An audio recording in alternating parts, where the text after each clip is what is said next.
Hello everyone. तो आज हम लोग ब्लाइंड 75 की नेक्स्ट प्रॉब्लम सॉल्व करेंगे जिसका नाम है टॉप के फ्रीक्वेंट एलिमेंट्स। तो चलो इसका सबसे पहले प्रॉब्लम स्टेटमेंट समझने की कोशिश करते हैं। गिवन एन इंटीजर अरे नम्स एंड इंटीजर के रिटर्न द के मोस्ट फ्रीक्वेंट एलिमेंट्स। तो हमारे पास क्या दे रखा है, एक इंटीजर अरे दे रखा है और एक इंटीजर दे रखा है integer K, and we need to return top K most frequent elements and you may return the answer in any order. तो हमारे जो के मोस्ट फ्रीक्वेंट एलिमेंट्स होंगे वो किसी भी ऑर्डर में हम रिटर्न कर सकते हैं। कंस्ट्रेंट देखते हैं, लेंथ ऑफ द अरे इज 10⁵ और हमारे जो एलिमेंट्स हैं वो नेगेटिव 10⁴ से पॉजिटिव 10⁴ तक रेंज करेंगे। ठीक है, तो चलो इसको सबसे पहले एक एग्जांपल से देखते हैं। एग्जांपल है 1 1 1 2 2 एंड 3 एंड इस केस में हमारा के इज़ 2। तो हमें टॉप 2 एलिमेंट्स रिटर्न करने हैं जो सबसे ज़्यादा बार इस एरे में अकर कर रहे हैं। तो जब भी हमें ऐसी कोई प्रॉब्लम आती है तो हम क्या करते हैं, सबसे पहले एलिमेंट्स की फ्रीक्वेंसी निकालने की कोशिश करते हैं। तो यहाँ पे 1 कितनी बार आ रहा है, 3, 2 कितनी बार आ रहा है, 2 एंड 3 कितनी बार आ रहा है, 1। तो हमें 2 एलिमेंट रिटर्न करने हैं जो फ्रीक्वेंटली इस एरे में आ रहे हैं, राइट। तो इस केस में क्या हो जाएगा आंसर हमारा 1 एंड 2, या फिर हम चाहें तो 2 एंड 1 भी रिटर्न कर देंगे और वो भी एक्सेप्टेबल होगा क्योंकि उसने बोला है हम किसी भी ऑर्डर में आंसर रिटर्न कर सकते हैं। सेकंड देखते हैं एक एग्जांपल। लेट्स से हमारे पास एक ही एलिमेंट दे रखा है एंड के इज़ 1। तो उस केस में एक की फ्रीक्वेंसी क्या होगी, 1, और क्योंकि हमें 1 रिटर्न करना है तो हम आंसर में 1 को रिटर्न कर देंगे।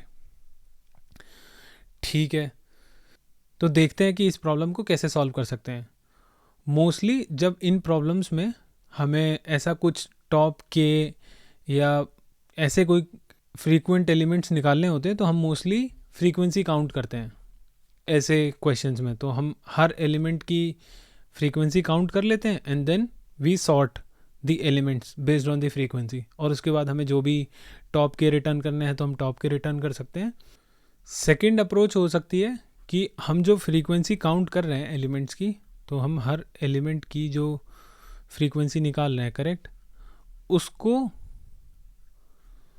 सॉर्ट करने की बजाय हम लोग उसको किसी एक ऐसे डेटा स्ट्रक्चर में भी डाल सकते हैं जो हमें रिक्वायरमेंट के अकॉर्डिंग मिन या मैक्स जो भी हमें निकालना है वो एलिमेंट हमें दे सके।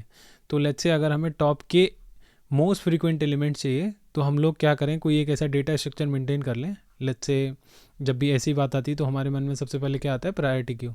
तो अगर हम प्रायोरिटी की मेंटेन कर लें, मैक्स हीप में अगर हम लोग मेंटेन कर लें तो टॉप में हमारे पास मोस्ट फ्रीक्वेंट एलिमेंट रहे और हमें जितने भी एलिमेंट्स निकालने हैं हम उतने टाइम्स ये ऑपरेशन परफॉर्म कर सकते हैं। अगर मैं प्रायोरिटी क्यू और सॉर्टिंग दोनों अप्रोचेस को कंपेयर करूं तो सॉर्टिंग जो है वो बढ़िया काम करेगा, बट अगर एरे चेंज हो रहा है, दैट मीन्स अगर ये सारी क्वेरीज ऑनलाइन है जहाँ पे हमारा जो एरे है वो कॉन्स्टेंटली चेंज हो रहा है, तो उस केस में हमें हर बार सॉर्टिंग लगानी पड़ेगी क्योंकि फ्रीक्वेंसी चेंज होने के बाद हमें फ्रीक्वेंसी के बेसिस पे सॉर्ट करना है। तो ये डिसएडवांटेज हो जाता है सॉर्टिंग अप्रोच का।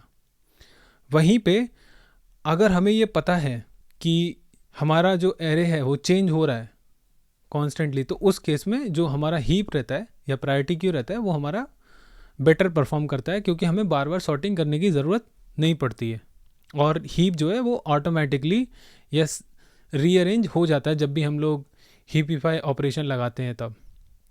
तो अगर constantly let's say array change हो रहा है तो कैसे करके हम लोग निकालेंगे।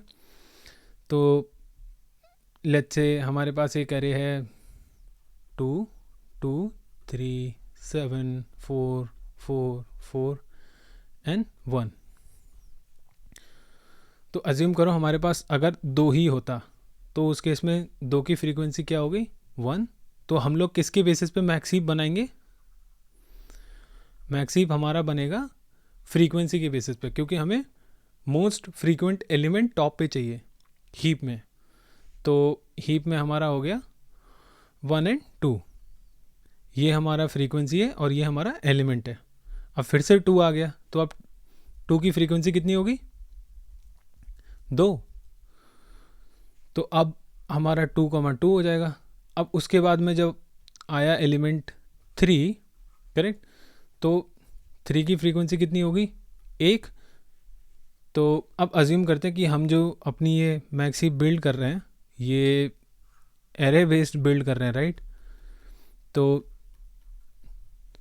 हमारा जो नेक्स्ट एलिमेंट होगा वो क्या होगा?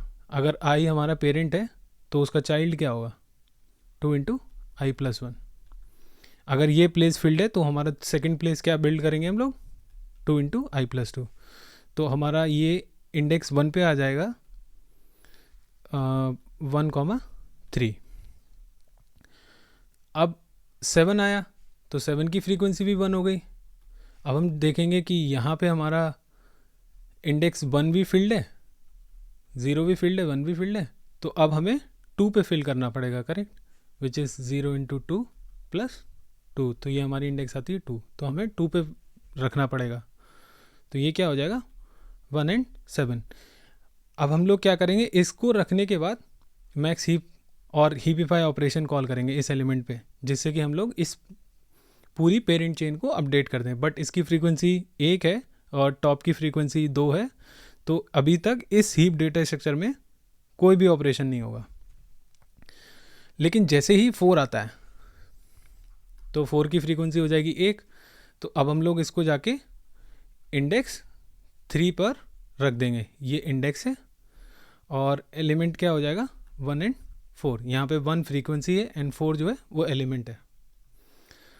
उसके बाद में आता है फिर से 4। तो अब फ्रीक्वेंसी कितनी होगी 4 की? 1 से हट के 2। तो हमें यहाँ पे इसकी फ्रीक्वेंसी अपडेट करनी पड़ेगी।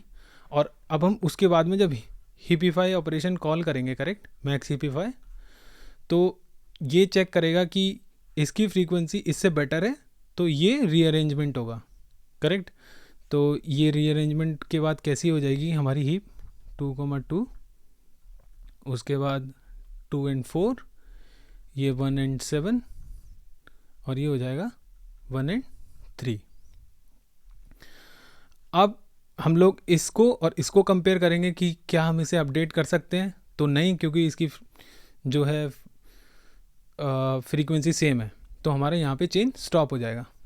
लेकिन जब हमारा ये वाला फिर से 4 आएगा, तो अब यहाँ से 4 की फ्रीक्वेंसी क्या हो जाएगी? 3, राइट। तो हमारी इसकी फ्रीक्वेंसी अब 2 से हट के 3 हो जाएगी। और हम उसके बाद में फिर से मैक्स हीपिफाई ऑपरेशन कॉल करेंगे इस पोजीशन पर, राइट। तो ये जब इस पोजीशन पे फिर से मैक्स हीपिफाई कॉल होगा तो हम फिर से पेरेंट चेन को अपडेट करने जाएंगे। तो देखते हैं कि 3 फ्रीक्वेंसी जो है वो 2 से ग्रेटर है, तो हमें ये एलिमेंट्स को स्वैप करना पड़ेगा। तो क्या हो जाएगा? 3 एंड 4, ये हो जाएगा 2 एंड 2, ये हो जाएगा 1 एंड 7, और ये हो जाएगा 1 एंड 3। तो यहाँ पे नोटिस करो, अभी तक जो हमारे पास एलिमेंट्स आए थे वो क्या थे?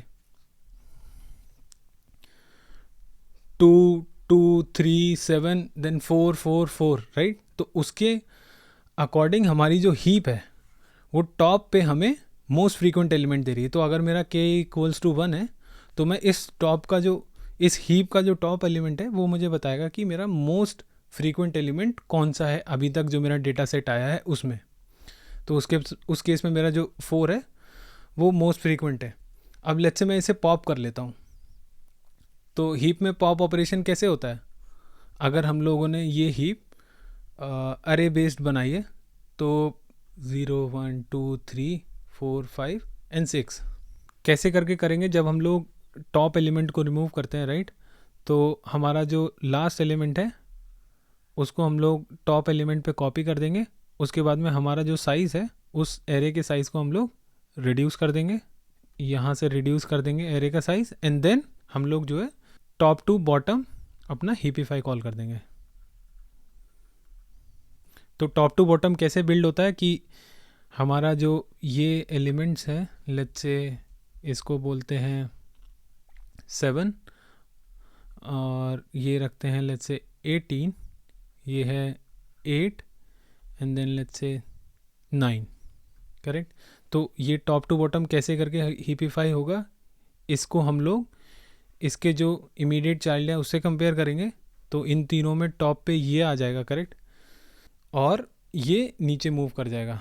तो हमारा जो हीप रीअरेंज होगा वो कैसे होगा, 18 देन 7 देन 9 एंड देन 8। अब इससे स्वैप हुआ है, करेक्ट। तो अब हमें इसको इसके चाइल्ड से कंपेयर करना है, क्योंकि इसका कोई भी राइट चाइल्ड नहीं है तो लेफ्ट से ही कंपेयर करना है। तो ये 18 है, क्योंकि ये इससे छोटा है तो हम फिर से इसका जो पेरेंट है, पेरेंट चाइल्ड को स्वैप कर देंगे। तो फाइनली हमारी जो हीप रीबिल्ड होगी वो कैसे होगी, 18 देन 9, ये हो जाएगा 8 और ये क्या हो जाएगा 7। तो अभी भी तुम नोटिस करो, तो हमारा जो टॉप पे है वो मैक्स एलिमेंट है। तो जो टॉप एलिमेंट हम लोग निकालते हैं हीप से, तो वो ऐसे करके हीप ऑटोमेटिकली रीअरेंज हो जाएगी, ठीक है। तो ये तो आइडिया होगा इस प्रॉब्लम को सॉल्व करने का, कि हम लोग क्या करेंगे, सबसे पहले अपनी फ्रीक्वेंसी निकालेंगे एलिमेंट्स की स्टेप 1 में। स्टेप 2 में हम लोग क्या करेंगे, फ्रीक्वेंसी और एलिमेंट के बेसिस पे हम लोग अपना जो हीप है या प्रायोरिटी क्यू है, मैक्स हीप बिल्ड करेंगे, मैक्स हीप बिल्ड करेंगे।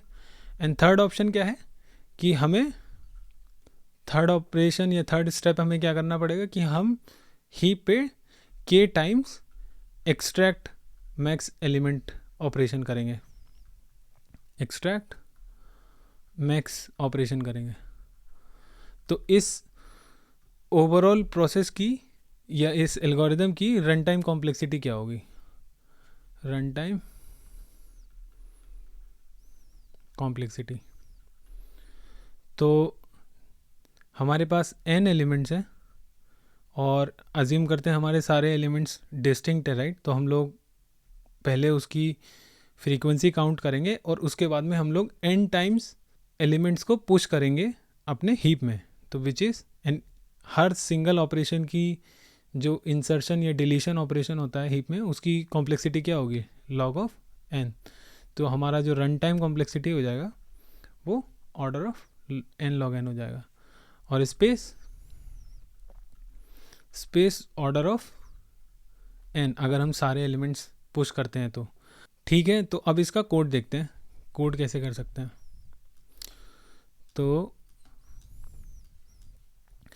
तो सबसे पहले हमने क्या किया, एक अपना अनऑर्डर्ड मैप डिफाइन किया। उसके बाद में हमने सारे एलिमेंट्स जो थे हमारे इनपुट अरे में, हर एलिमेंट की फ्रीक्वेंसी काउंट कर ली। उसके बाद हम लोगों ने एक मैक्स हीप डिफाइन कर लिया, और हम लोगों ने जो हीप बिल्ड करी है वो कैसे बिल्ड करी है, हीप में हमने पेयर पुश किया फ्रीक्वेंसी एंड एलिमेंट। अब बोलोगे कि फ्रीक्वेंसी के साथ में एलिमेंट क्यों पुश किया, वो इसलिए पुश किया कि हमें जब हम लोग फ्रीक्वेंसी निकालेंगे अल्टीमेटली हमें आंसर में एलिमेंट्स रिटर्न करने हैं। तो हमें ये नहीं पता चलेगा कि वो एलिमेंट या जो वो फ्रीक्वेंसी है वो किस एलिमेंट की है। तो वो चीज़ आइडेंटिफाई करने के लिए फ्रीक्वेंसी के साथ में हम लोग एलिमेंट भी पुश करेंगे।